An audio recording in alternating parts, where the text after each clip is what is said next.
Meghraj the serendipity. लेखिका मेघना माने यादव. अभिवाचन मनाली तुंगे झाडे. भाग 3. Will you be my friend? मम्मा, तिला यायचं आहे आपल्याकडे राहायला. फक्त एक सॅटरडे नाईट. तिला तुम्हाला सगळ्यांना भेटायचं आहे. जियाची केविलवाणी विनंती. मम्मा, ती फ्रेंड आहे, येऊ दे ना एक दिवस राहायला. आर्यानेही गळ घातली. हो हो, येऊ दे की, आपण तिच्यासोबत मस्त मज्जा करूया. मेघाने दोघींना घट्ट मिठी दिली. ये, लव्ह यू मम्मा. दोघींनीही कडकडून मम्माच्या मिठीची परतफेड केली. दोघींकडे अभिमानाने पाहत बेडवरून उठली. चला जेवायला खाली, दादाजी दादीजी थांबले असतील. बॅग्स भरून होताच ये ओरडतच दोघीही खाली पळाल्या. जेवणे आवरून दोघींसोबतच वर आली. दमली आहे, आज लवकर झोपते असा मेसेज त्याला केला. त्याचंही प्रेमळ गुड नाईट असा मेसेज आला. फोनवर बोलण्याचा हट्ट आज त्यानेही केला नाही. तासाभरापूर्वी आर्या जियाकडून जे काही ऐकलं त्याने मन थोडे तरी बेचैन झाले होते. आज दोघींच्या मध्येच झोपायचे ठरवले, दोघींना कुशीत घेऊनच. सकाळी शाळेत निघतानाही आर्या जियाचा उत्साह. आम्ही मायराला आपल्याकडे राहायला येण्याचे आमंत्रण देणार आहोत. दादाजी दादीजींची परवानगी तर रात्रीच मिळवली होती. व्हॉट्सॲप ग्रुपमधून मायराच्या आईचा नंबर मिळवून त्यांच्याशी बोलणे मेघासाठी गरजेचे होते. पण मोजून मिनिटभराच्या जुजबी बोलण्यात मायराच्या आईने परवानगी दिलीही, याचेही आश्चर्य वाटत होते. अनोळखी कोणाच्या घरी राहण्यास पाठवताना काहीच फारसे विचारायचे असू नये. दिवसभर जिया आर्याने मायराबद्दल जे काही सांगितले त्याचाच विचार करत होती. काम होते पुष्कळ, पण आज मन बेचैन होते. संध्याकाळी लवकरच घरी परतताना गाडीत समोर लॅपटॉप होता. नजरेसमोर प्रेझेंटेशन होते, पण मन मायरासाठी हळहळत होते. फक्त 10 वर्षाची असेल मायरा तेव्हा आईवडिलांचा डिव्होर्स. त्या कोवळ्या मनावर किती मोठा आघात असेल. आई वडील वेगळे होणार. कालपर्यंत जे दोघे सतत समोर असायचे, आता त्यातली एक व्यक्ती, आपले डॅड, आपल्याला दिसणारच नाहीत. किती विचित्र भावना असेल. कसे काय सहन केले असेल त्या पिल्लाने, आणि गेले वर्षभर सहन करतेच आहे. भंगलेल्या कुटुंबाचे दुःख, आणि ते दुःख सहन करण्यासाठी स्वतःच शोधलेला मार्ग. सतत मनात असूया, मी खुश नाही तर इतरही कोणी असू शकत नाही. त्यातून वाढलेला उद्धटपणा, लोकांना त्रास देण्याची वृत्ती. हे सर्व जर मला समजते आहे तर तिच्या मम्मा आणि डॅडला का समजत नाही? वयाच्या 40च्या आसपास ही लोक मॅच्युअर नाहीत का? आपल्या मुलीचा प्रॉब्लेमच समजू नये. तिला हॉस्टेलला पाठवणे हा काही मार्ग आहे का? ती प्रेमाची भुकेली आहे. कुणीतरी समजून घ्यावं म्हणून धडपडते आहे. डॅड दुरावले आहेत, मम्माही दूर जाईल ही भीती आहे. किती प्रचंड खळबळ असेल त्या कोवळ्या मनात.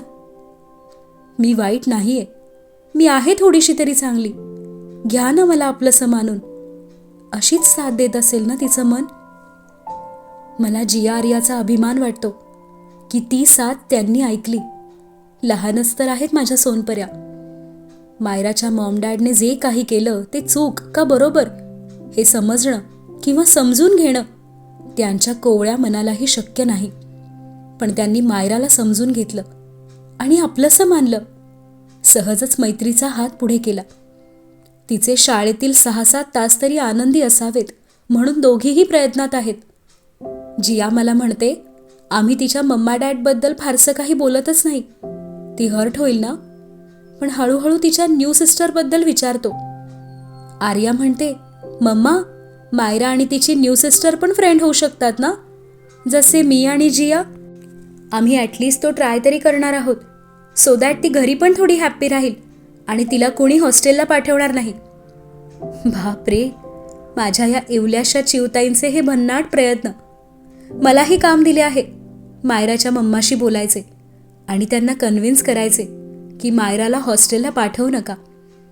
आर्या तर अजून 2 पावलं पुढे. म्हणते तिच्या मॉम डॅडना सांग मायराला हॉस्टेलला पाठवू नका, ती आमच्या घरी कायमची राहील, आमचं घर मोठं आहे. हा दोघींचा प्लॅन. गेस्ट रूमला मायराची बेडरूम घोषितही केली. अशा या माझ्या चिमण्या.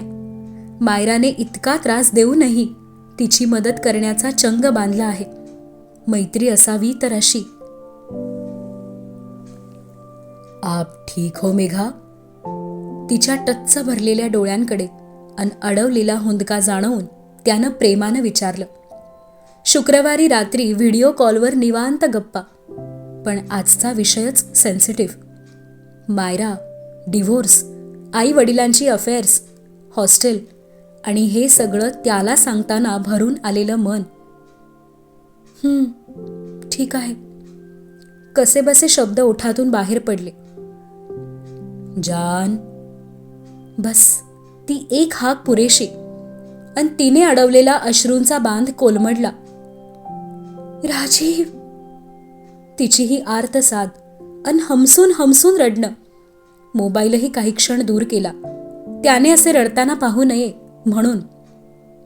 जान, मेघा, सुनिये प्लीज. त्याचेही प्रेमळ आर्जव कानावर पडत होते. काही क्षणांनी सावरले अश्रूंना, पण मुसमुसणे थांबणार नव्हते. सॉरी, नाही सहन झालं मला. मायराबद्दल विचार करूनच कसं तरी होतंय. असे कसे आई वडील? राजीव, आपल्या मुलीचा विचारच करावासा वाटला नसेल का? ती काय सहन करते आहे? आपण नकळत त्या कोवळ्या जीवाच्या मनावर आघात करत आहोत. तिचे आई वडीलच असे वागत आहेत. तिला माया, प्रेम, आपुलकी कशी कळणार? मायराची काय चूक? हीच का की तिने अशा आई वडिलांच्या पोटी जन्म घेतला? काल रात्रीपासून मनात साचलेलं सर्व काही भडभडून बाहेर आलं. हे असं फक्त त्याच्याशीच बोलू शकते आणि तो शांतपणे ऐकून घेईल ही खात्री. मेघा, वी शुड से कि मायरा इज लकी कि उसके साथ जिया और आर्या जैसे फ्रेंड्स हैं and I am proud of our princess. त्याचं शांतपणे समजावणं आणि तेवढंच अभिमानाने बोलणं. हो राजीव, प्रत्येक मायराला एक जिया आर्या नक्की भेटावी एवढीच प्रार्थना आपण करू शकतो. गाल कोरडे करतच बोलली.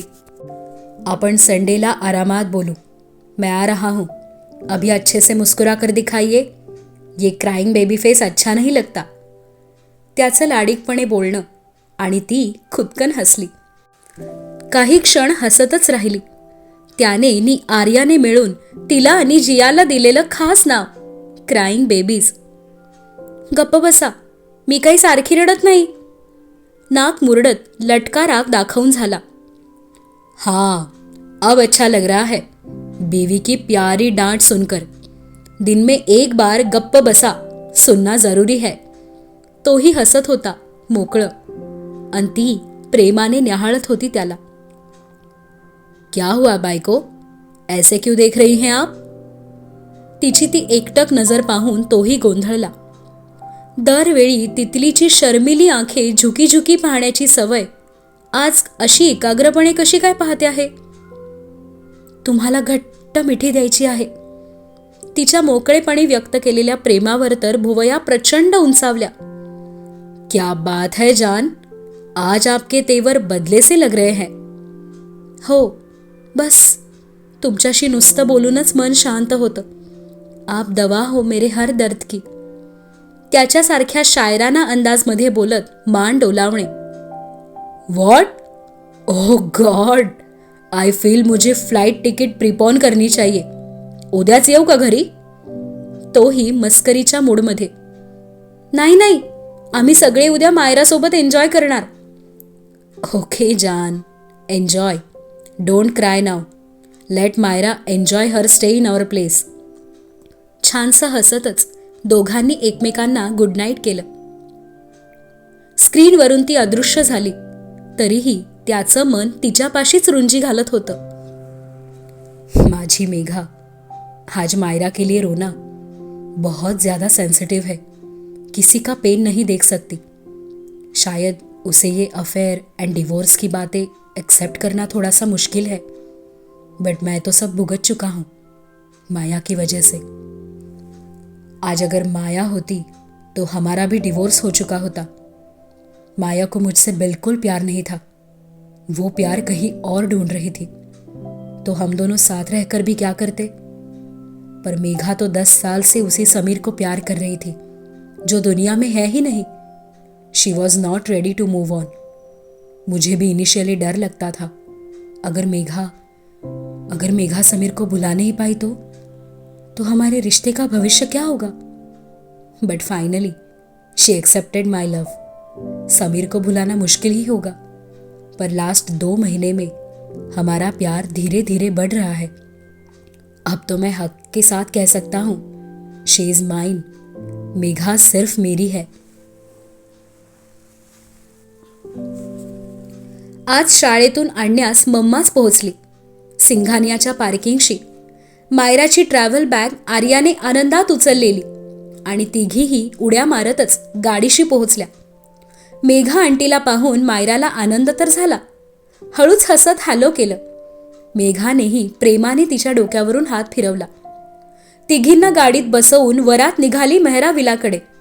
आंटी स्वतः ड्राईव्ह करत आहेत याचेही कौतुक मायराला। जिया आर्याच्या घरी पोहोचता दोघींनी मायराची ओळख सगळ्यांशी करून दिली। दादाजी दादीजींना भेटून तर मायराच्या चेहऱ्यावर निराळाच आनंद। मेरे दादा दादी इंदौर में है और नाना नानी पुना में, कसनुसं हसतच सांगितलं। आजी आजोबा असूनही ते जवळ नाहीत याचं दुःख नजरेत तरळलं। त्यानंतरची सेलिब्रिटी भेट होती सिम्बाशी। गेले 2 दिवस जिया आर्या सिम्बाला समजावत होत्या, त्यांची एक मैत्रीण घरी राहायला येणार आहे, तिच्या अंगावर धावून जायचं नाही, भुंकायचं नाही, ती आपली फ्रेंड आहे। सिम्बा समोर येताच मायरा काहीशी दचकली। तोही एक क्षण एकटक बघत गुरगुरला, सिम्बा शी इज फ्रेंड। आर्याचं काहीसं ठासून प्रेमाने सांगणं आणि सिम्बाचे नेहमीचे लाडीक कुई बाहेर पडलं। मायराला हुंगत हळूच तिच्या पायाशी जाऊन बसला। तिनेही भीतच हात फिरवला अन कुई करत सिम्बाने मैत्रीला मान्यता दिली। आज लंच मेनूही मायराच्या आवडीचा। मला महाराष्ट्रीयन फूड खायचे आहे असं जियाला तिने सांगितलं होतं। खास मायरासाठी पुरणपोळी बनवली गेली। हॉल, बेडरूम, गार्डन तिघींनी सिम्बा दुपारभर खेळत होते। पकडापकडी, लपाछपी सगळं काही खेळून झालं। संध्याकाळी तिघींना घेऊन मेघा आंटी झू क्लबला। पोटभर टेबल टेनिस आणि बॅडमिंटन खेळून पोरी दमल्या। रात्री घरच्या पावभाजीची पार्टी आणि सोबत आईस्क्रीमची मजा। मायरासाठी दोघींनी छान सेपरेट गेस्ट रूम तयार करूनही मायराचा तिघींनी एकत्र झोपण्याचा हट्ट जिया आर्याने मान्य केला। त्यांच्या मोठ्याल्या बेडवर लोळत रात्री उशिरापर्यंत गप्पा आणि एकमेकींच्या कुशीत तिघीही गुडूप। रविवारी सकाळी लख्ख ऊन पडलेले आणि बीचवर खेळण्यास जाण्याचे ठरवले। मनसोक्त वाळू आणि पाण्यात बागडून मेघा तिघींना नि सिम्बाला घेऊन घरी परतली। आज दादीजींच्या हातच्या चिकनची मेजवानी होती। तिघीही चिमण्या खुश। असा हा धमाल शनिवार रविवार जिया आर्याच्या घरी घालवून आता संध्याकाळ झाली होती। मायराची तिच्या घरी परतण्याची वेळ। मेघाच्या मोबाईलवर मायराच्या आईचा एक फोन कॉल काल रात्री आला होता अन ऐक आज दुपारी। काल रात्रीच्या फोन कॉलवर मायरा जुजबीच बोलली होती, पण आज दुपारच्या फोन कॉलवर 6 ऐवजी 7 वाजता घ्यायला ये असे समजावणे सुरू होते। थोडा वेळ जास्त इथेच मेहरा विलावर राहायचे होते। आईनेही परवानगी दिली।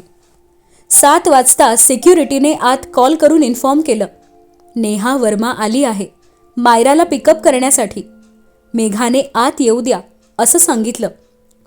तिने मायराला नाव सांगताच तीही गोंधळली। दारातून आत येणाऱ्या आपल्या बहिणीला पाहून हलक्याशा आठ्या तिच्याही कपाळी। बहीणही त्या भव्य घराला पाहून कावरी बावरी। What are you doing here? Where is mom? काहीसा रागानेच मायराने विचारलं। मॉम डॅड मूवी देखने गए हैं, so she asked me to pick you up, नेहाने शांतपणे सांगितलं। She is my sister Neha. मायराने काहीसं नाखुशीनेच सांगितलं. पण स्टेप सिस्टर ऐवजी मायराच्या ओठी नुसते सिस्टर ऐकून जिया आर्या आनंदल्या आणि बहुतेक नेहाच्या चेहऱ्यावरही हलकसं हसू पसरलं. हॅलो नेहा दीदी, प्लीज कम. जियानेच पुढे जात तिला आत बोलावले.